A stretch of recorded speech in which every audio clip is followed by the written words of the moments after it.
seeing life for the first time, Christ consciousness, and the beloved community. Our awakening is not only a personal experience. As we become more spiritually evolved,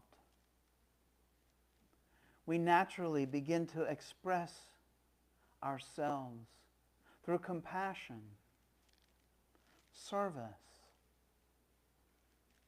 justice, and the collective evolution.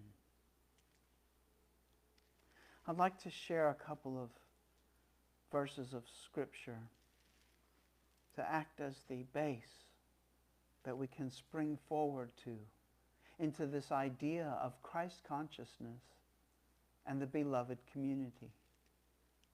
And the first is from the Gospel according to Matthew, chapter 25 and verse 40. Whatever you did for one of the least of these brothers and sisters of mine, you did for me. Allow that to sink in. Whatever you did for one of the least of these brothers and sisters of mine, you did for me.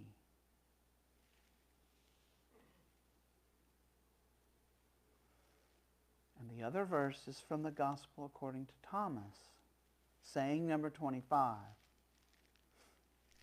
love your brother like your soul. Guard him like the pupil of your eye. Love your brother like your own soul, and guard him like the pupil of your eye.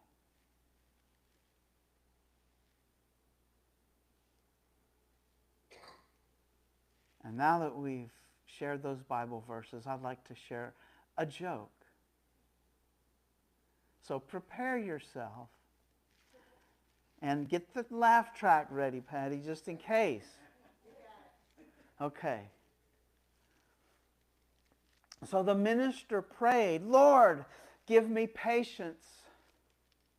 Immediately, the church Wi-Fi stopped working. Laugh track. So be careful what spiritual growth that you're asking for.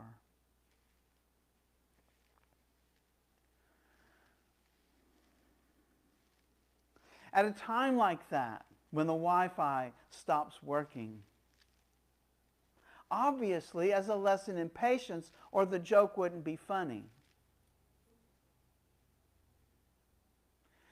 that minister might check in with his own consciousness.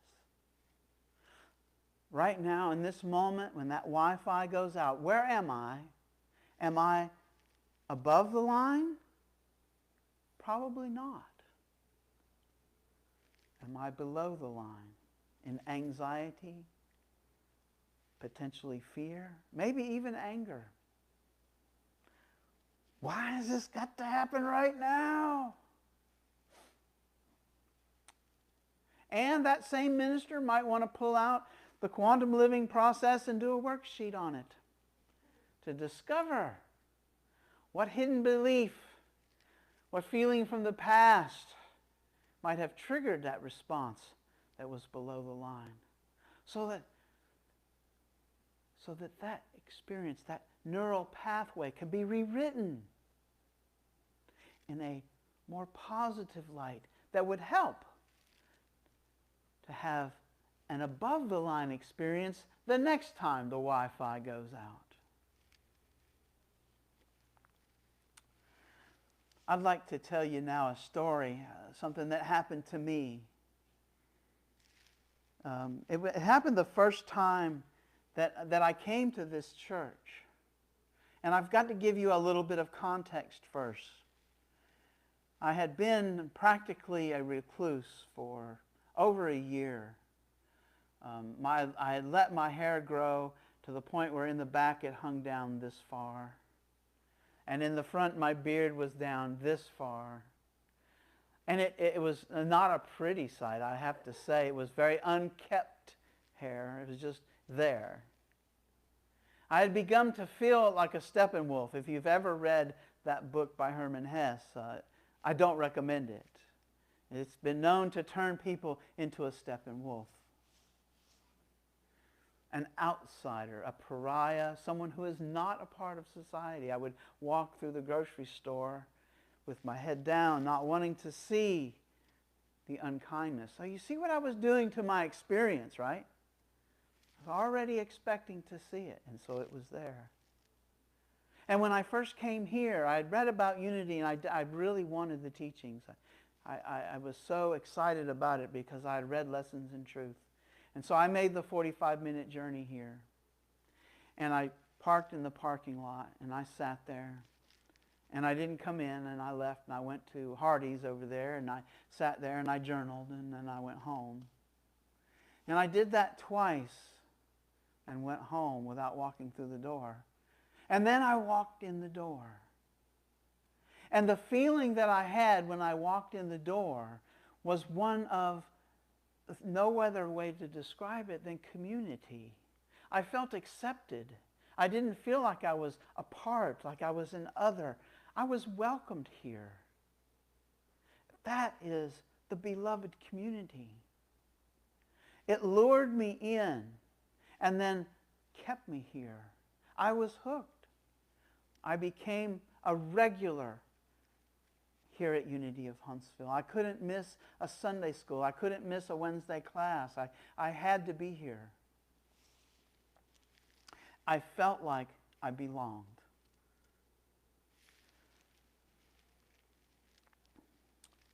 So that spiritual path that we're on, it doesn't end with our own enlightenment, that we're awake, that we're able to digest the impressions as they come in and respond above the line. It doesn't stop there. What our spiritual growth does is it changes how we love. It changes how we listen,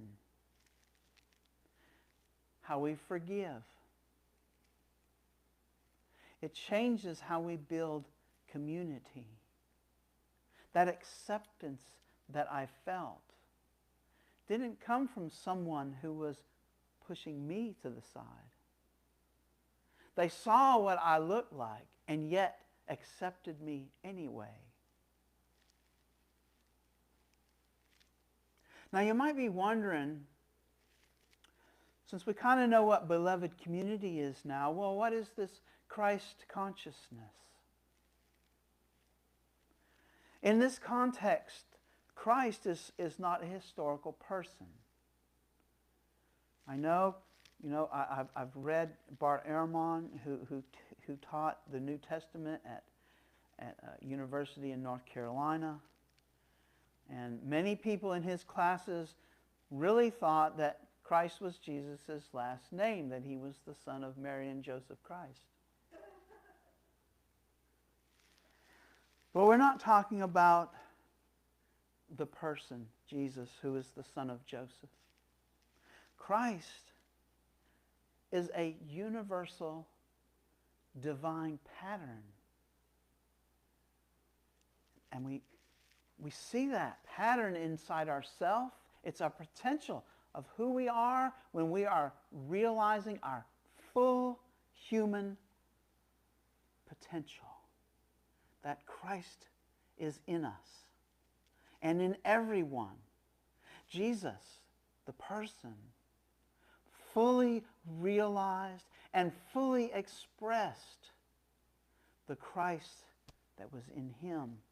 And his example is what brings us forward to realize our full potential as human beings. Christ consciousness is the unity that is beneath any perception of division. It's the divinity that's beneath any feeling of brokenness. And it's the possibility that's there no matter how much we are afraid. Think of what Jesus did as he modeled this Christ consciousness for us. What did the Pharisees accuse him of? His friends were sinners. They were the outsiders, those people who were not accepted. They were the enemy, the unclean people. Did Jesus see the sin, the difference? Did he see the uncleanness? No. He saw the essence of that person. He saw the Christ that's in each and every one of us. In every person, the lepers, the tax collectors. Well, we don't think highly of tax collectors now, but back then they were Roman collaborators. They were definitely the other. And yet one of his disciples was a tax collector, one of his closest 12. Our challenge is to remember the Christ in us and then see that Christ in everyone we meet.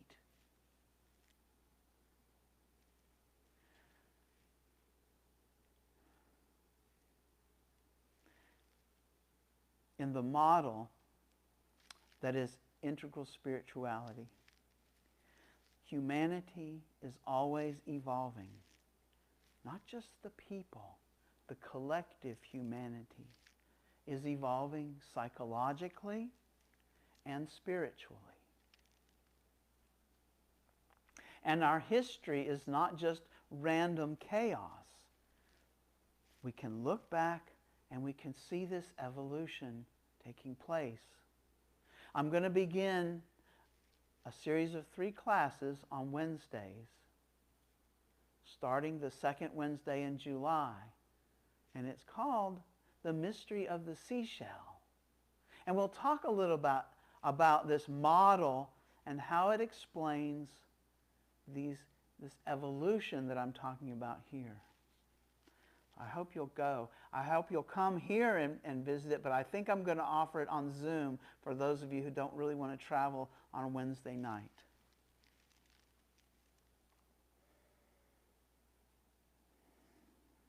This evolution is towards a greater awareness, to a wider compassion, bringing into our circle those who would not have normally been in our circle before, and seeing them with compassion. This deepening unity. But this evolution, it's not automatic. It requires effort. We participate in it consciously. We make the decision. And beloved community emerges when enough people embody this awakened consciousness, this Christ consciousness together.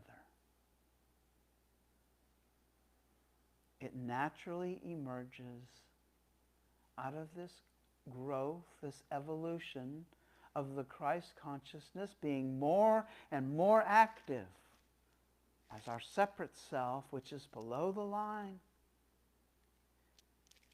becomes passive in our consciousness. Seeing life for the first time is to realize that nothing is separate. That love is more fundamental than fear.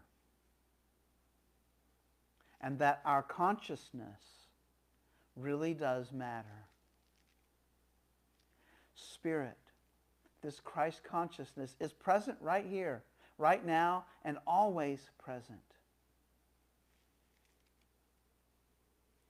The awakened person is not escaping the world. The world doesn't change. It's still going to go on out there. But what it will do, this awakened person will not be dragged down by it. And when it is touching us, we spring back with resilience. We realize, gosh, I just went below the line. I'm ready to spring back above the line and radiate that Christ consciousness, this love and compassion out into the world. And in this way, as we radiate this light and this energy, we begin to heal the world itself. But to do this, to begin this healing, to be that light in the world, we have to practice. So let's do this exercise right now, right here where you're at, wherever you're listening to my voice. Just take a moment and pause. Find your center. Find the silent presence that's within you.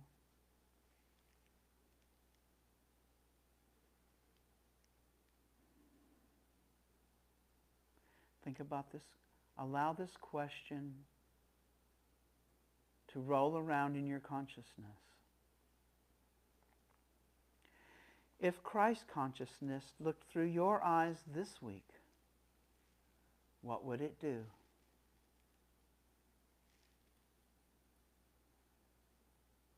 Allow that question to work inwardly.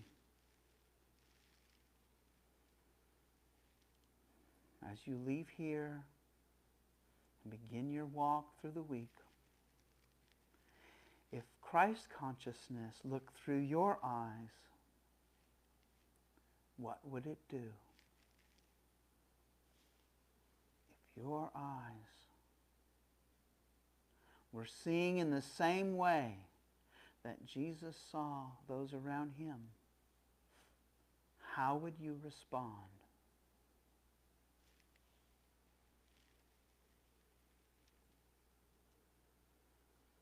So maybe the salvation that Jesus came here to give us is not about leaving the earth someday. Maybe it's about finally learning to see ourselves and one another